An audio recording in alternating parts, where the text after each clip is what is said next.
Hey guys, it's Clovis, and today we're going to talk about Pyros. Now, I actually really like Pyros, considering they're such a small archetype. There's only 11 Pyros in the entire game, actually.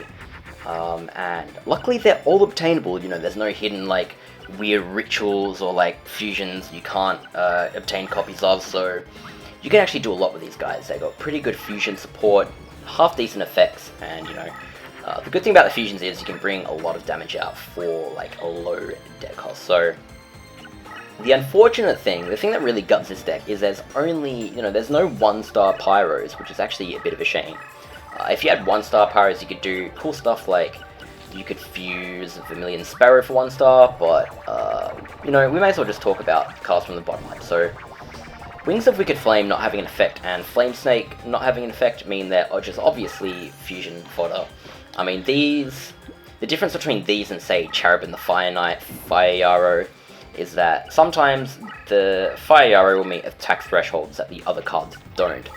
Fireyarou itself is actually 4 stars, which does hinder it a bit. If you're fusing to do something like that, it'll cost 4 stars, so if you can ever do a Pyro with Charubin the Fire Knight, obviously you want to use Charubin the Fire Knight, or if you can, use Wings of Wicked Flame, Flame Snake instead.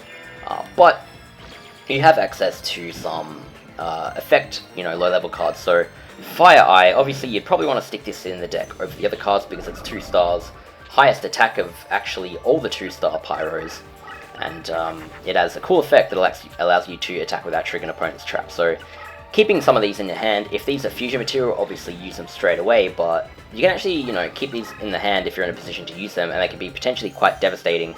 I do want to talk first about the leader abilities for these guys, because I was just about to mention the nature effect support that you have, so let's actually go to Molten Behemoth and talk a bit about him, because he's probably, he's a good deck leader candidate.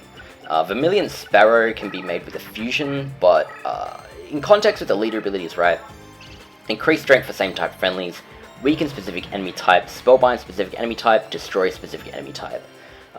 The weaken, spellbind, and destroy, those effects are all related to forest creatures, beasts and stuff. I'm not sure exactly which one is which. You might even see it in the footage of the video, depending on, who I'm versing, but between beasts and beast warriors and winged beasts, those 3 abilities work on them. And I'm pretty sure there is some effect against Aqua. Might even be weaken specific enemy type for Aquas. I'm not entirely sure though, but I do remember testing this a while ago with the Pyro deck.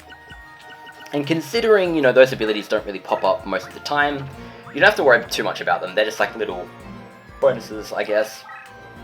The most important thing I want to talk about is increased strength for same type friendlies, so that gives all the Pyros around you up to 500 attack and defense, depending on the level. So obviously you want a level 5 or above Pyro. So your 3 options are Molten Behemoth, Flame Cerebrus, and Vermilion Sparrow. Molten Behemoth can't be fused, so it's probably the worst option actually. I just think it looks cool as a deck leader, and the effect is another nature power effect. If you have Molten Behemoth in face-up defense mode, it gives all your Pyro monsters 500 points.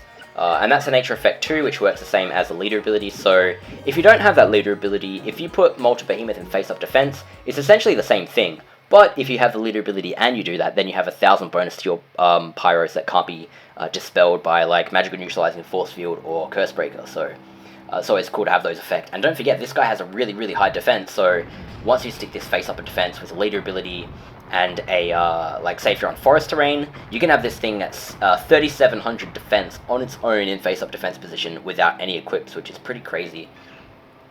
The other ones, though, I want to talk about these, because obviously, not only are they good for, deck leader, like a fast-ranking deck leader method, but they're just useful in general. Vermilion Sparrow has an interesting fusion, so to make this, you have to fuse a Flame Swordsman with any Pyro. The thing about that is, though, to make Flame Swordsman, you can fuse any Pyro with any warrior. So if you fuse any Pyro with any warrior with any Pyro again, as long as you don't make something like, you can't make anything else with that anyway, so as long as it goes, your fusion goes Pyro, Warrior, Pyro, and the attack threshold isn't too high on any of those creatures, you'll make Vermilion Sparrow. So a strategy you can do is to have most of your deck be the Pyro creatures and then have a few warriors. Makes it really, really easy to bring this card out, and it's pretty decent damage, 1900 attack for 5 stars. Might not be the best thing in the world, it's actually half decent, but you can bring it out for 2 stars, so 2 stars, 1900 attack, that sounds a lot better. Add the, leader ability on top of that. It's 2400 attack essentially for 2 stars. That's always awesome. Your other option is Flame Cerebrus.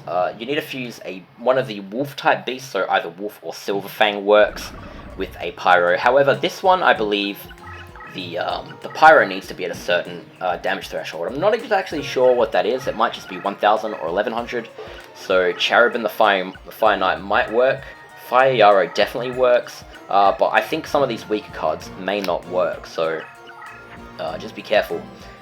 But it's totally up to you guys, whatever one you want. I mean, when I was a kid, Flame Cerebrus popped up every now and then, and I thought this card was just fucking awesome because, 2100 attack, when you're first playing the game, anything that's over 2000 attack in your hand seems so strong, especially when you're on a forest field. You're like, holy crap, 2600 damage out of the hand, that's like OP. It's like, it's like you could get more than a Dark Magician's damage within your first, duel or so if you have this card. It's crazy. But Vermilion Sparrow, I think, is cooler, personally, because, I don't know, I think he looks cool. Just look at him. He's like a fire-based invoker. He's like a wizard sort of thing. All these other Fyros are kind of like, flame creatures or whatever. Did I say Pyro? But, yeah, this guy is just like, I don't know, he just looks like a humble sage who, just happens to have the ability to manipulate and invoke fire. He's a pyromancer, I guess. And his name's pretty cool. Vermilion Sparrow, pretty unique name. He's not a sparrow, but he is kind of a million, I guess. I don't know.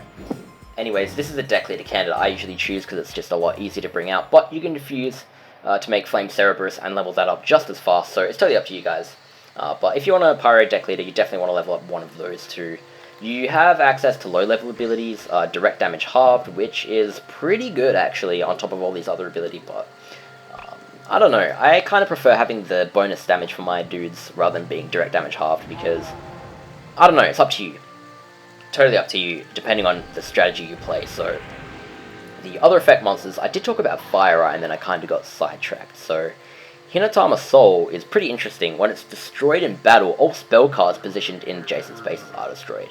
This is kind of tricky because, if you're attacking into enemy cards, you'll probably trigger a trap, but it does pop up every now and then. Like, if you play this in, say you play this in defense mode, in the enemies, when they put a lot of face-down cards, let them attack it, and then it will just kill a bunch of their cards, but you need to be close to the enemy to do that, so it's totally up to you. Hinotama Soul actually really reminds me of Super Mario 64, Lethal Lava Land, that picture. Yeah, so, I don't know, this card is always nostalgic to look at. Looks very menacing, actually. Some of these cards, quite do. Alright, Jigen Bakudan, we have to talk about this guy. You probably looked at a card effect before and thought, what the fuck is Jigen Bakudan? It's a Pyro. It's a 2-star Pyro with 200 attack, 1000 defense, and its effect is, if this card survives 2 turns in face-up defense position, all cards located in the surrounding area are automatically destroyed. This only applies when you manually turn it face-up, so if the enemy uses, Dark Piercing Light or Swords of Revealing Light, it won't do anything. So yeah, the point of this card is to flip it up, and then before it resolves, you use something like Horn Imp is one of them, Bat is another one, and there's also one I forgot. There's more that I forgot. Mystery Hand, that's one of them, that's a Fiend. I think there might be 1 or 2 more, but you always see these cards, and you think, what the fuck is Jigen Bakudan? You never see it, you can't reincarnate for it, I don't think. Maybe you can, but I don't know, I never got it via reincarnation. Luckily we have the passwords now, so in the description you'll find the password for it if you guys ever wanted to use this thing, but man, it's weird. I've got to tell you guys, some of you probably already know this, but I legit played this game since the month it came out, and as a child I never ever got access to this card. I always dreamed of accessing this card, and I never could, and now that I know what it is, it's meh, it's not really that good anyway, so yeah, most of the time it just won't work out. It's totally up to you guys if you want to use it or not. Just keep in mind that, attack threshold is quite weak. If that ever comes up, but yeah. Dragon Piper is actually a wicked card. I really like Dragon Piper and the rock equivalent, Pot the Trick. This flips all your spellbound cards. Sorry, it doesn't flip it. This is a flip effect that frees all your spellbound cards.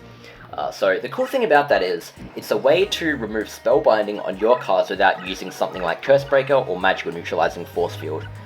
Which is important because if you use those, it will get rid of all the attack increase and decreases. So say if you put 3 equips on something and then it runs into Gravity Bind will take all that damage away anyways, But say if you have like, you know, 4 equips or something ridiculous like that, and then it walks into something like Infinite Dismissal that doesn't take its damage away, if you Curse Break it or use Magical Neutralizing Force Field, that will take all your equip damage away, whereas if you use Dragon Piper, it'll keep all of its damage and get rid of the stun from Infinite Dismissal. So, situationally, Dragon Piper is very, very useful. It's also a very good defensive card. 3 stars meaning you can play any turn with 1800 defense. It's actually pretty good, considering you have the leader ability too. That's 2300 defense of 3 stars.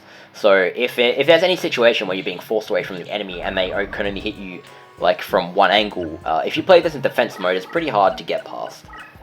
So yeah, always keep that in mind. I did briefly talk about these. Charubin the Fire Knight has an interesting property where it can be fused with a Dark Spellcaster to make Ushi Oni. That was an unintentional thing. It was a mistake they made in the game. They manually entered it wrong. So if you guys want to make that fusion, I don't know, if you want to include some spellcasters in your deck, maybe you can use that, I don't know, but I just figured I'd mention that while I was here. You know, not much else to actually talk about, so, you know, again, I know people really like the long videos, but when there's only 11 creatures here, there's not too much to talk about. One thing there is still to talk about, though, is, of course, the fusion, the power-up support. We just talked all about the fusion support, we don't have to worry about that anymore. So these guys have 3 dedicated equips. Well, one is Salamandra. Obviously, all Pyro creatures are fire elements, so Salamandra can be used in any deck to increase all your fire creatures by 500 points. And that is on top of Spring of Rebirth, which works on Thunder, Aqua, Pyro, and Rock, which is always handy to have in those types of deck. Obviously, you can just stick 3 of these in a Pyro deck, but I didn't even mention, guys, you know, Burning Spear. This is a dedicated Pyro equip, so just like Fiends, even though it's so strange to me, because there's like 100 Fiends in the game, something like that. No joke, there is a lot of Fiends. A shit ton of Fiends, so it kind of makes sense that you have like 3 different equips that work with them straight off the bat. There's only 11 Pyro creatures, yet you have Burning Spear, you have Spring of Rebirth, and you have Salamandra. You can stick 3 of any of those in your deck. You don't even need Horn of Light or anything like that, because you've already got, you know, up to 9 power-ups, which is pretty reasonable. I never really go more than like 7 or 8. Even if your deck is mostly monsters and fusions, then you can, you know, maybe stick up to 9 power-ups in your deck, but holy crap, it's a big deal. Having that power-up support in a deck like that is really good. It's an advantage they have over cards like Zombies. You know, Zombies only have 1 dedicated equip, so it's actually a pretty big deal. Between all the nature damage stacking, in addition to power-ups, you can just reach insane amounts of damage on Pyro creatures, and that's the whole fun of them. It's just, you know, burst damage, essentially. And last thing I have to mention is, I guess, you know, the forest terrain. So yeah, stick some forest in your deck.